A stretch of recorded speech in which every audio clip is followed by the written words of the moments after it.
Magandang umaga po sa ating lahat, mga kapatid. Magandang umaga po, Father. Araw ng Miyerkules sa ikalabing-anim na linggo sa karaniwang panahon, kapistahan ni Maria Magdalena, apostol ng mga apostol. Magandang linawin, ano ba yung ibig sabihin ng title na ibinigay kay Maria Magdalena?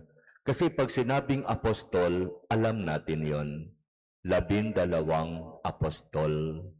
Pero pag sinabing apostol ng mga apostol, anong ibig sabihin? Magandang malaman ng ibig sabihin ng salitang apostol ay isinugo, ipinadala.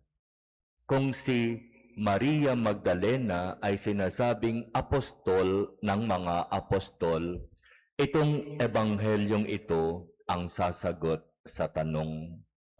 Isinugo ni Jesus na muling nabuhay si Maria Magdalena para ihatid ang magandang balita ng muling pagkabuhay sa mga apostol.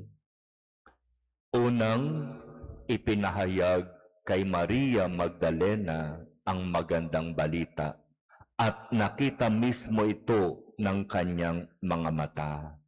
Nakita ko ang Panginoon, sabi niya sa mga apostol. Kaya malinaw sa pagkakita ni Maria Magdalena kay Jesus na muling nabuhay, siya ay binigyan ni Jesus ng misyon. Sabihin mo sa aking mga kapatid ang magandang balita. Muli, binanggit ang salitang kapatid. At ayon sa ating panahon, hindi ito tumutukoy sa biological brother or sister. Ang pag-aaral sa Biblia ay nagsasabi na unawain natin ang kanyang pagkakasulat ayon sa kung papaano ginagamit ang salitang iyon sa panahon ni na Jesus. Kaya ginamit ni Jesus ang salita, sabihin mo sa aking mga kapatid at sa iyong mga kapatid ang magandang balita. Ibig sabihin sa pagkakataon na ito, isinusugo ni Jesus na muling nabuhay si Maria Magdalena sa mga apostol. At dahil sa isinusugo, ang tawag kay Maria Magdalena ay apostol na magpapahayag ng magandang balita sa mga apostol. Kaya iyon ang dahilan kung bakit ang isang title na ibinibigay kay Maria Magdalena ay apostol ng mga apostol.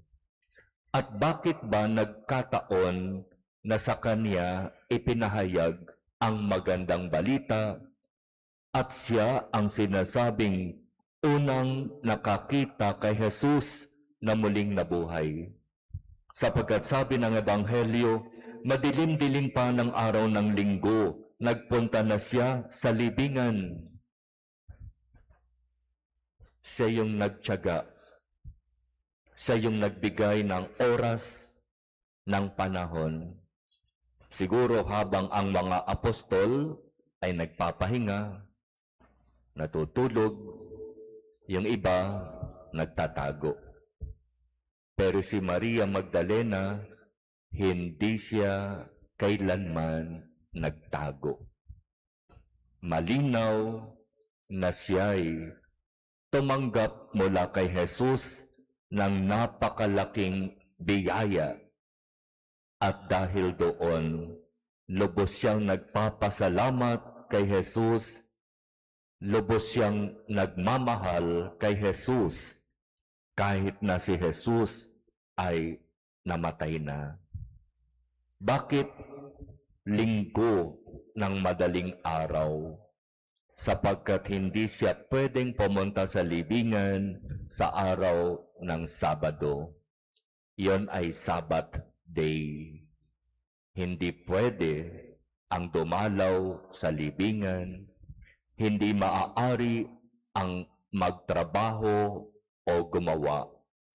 Ang gagawin niyang paglilinis sa bangkay ni Jesus ay isang uri ng paggawa, kaya hindi ito mangyayari sa araw ng Sabado.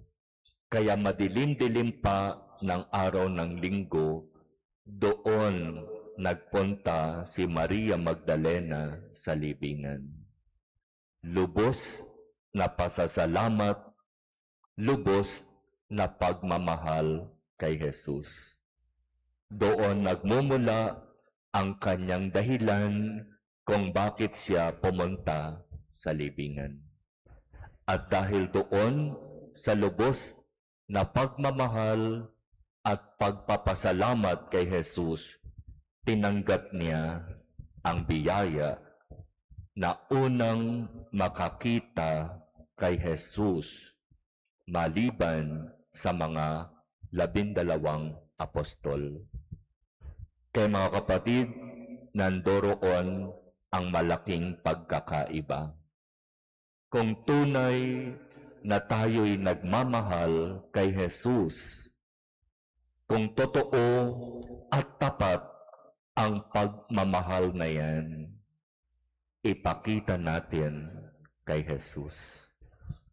Sapagkat katulad ni Maria Magdalena, tatanggap din tayo ng nag-uumapaw na biyaya.